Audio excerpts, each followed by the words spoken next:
Oluvannyuma lwa KCCA okugoba abatembeeyi ku nguudo yabasuubiza okubazimbira obutale baleme na kujulira kyakudda ku nguudo. Obutale buno mwe muli n'akatale k'e Busega kano kagenda okumalawo obuwumbi obukunuukiriza mu 16.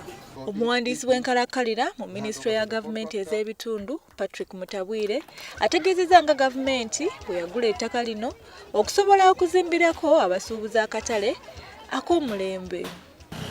Twali twakola feasibility era minisitule ya local government eyali erabirira KCCA ng'ekitwalaga disitulikiti ne tugula acres wano 3 million 6,600.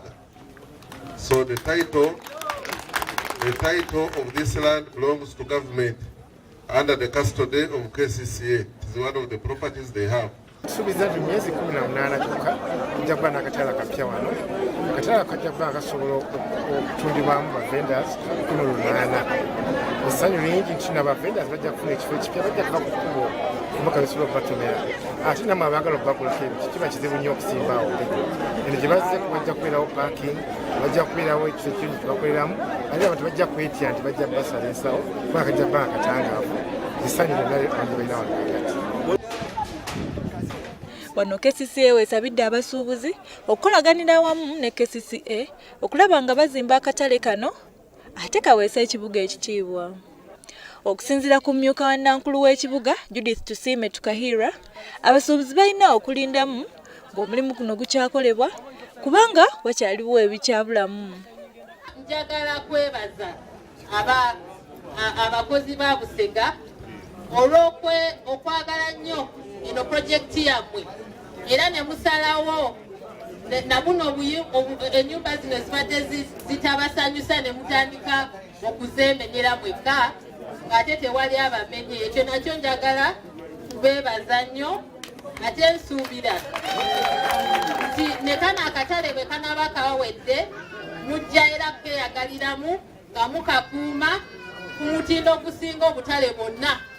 Kyokka abasuubuzi bagamba nti gavumenti ekoze endagaano eziwera naye emirimu tegikolebwa, ekintu ekibeera liikiriza.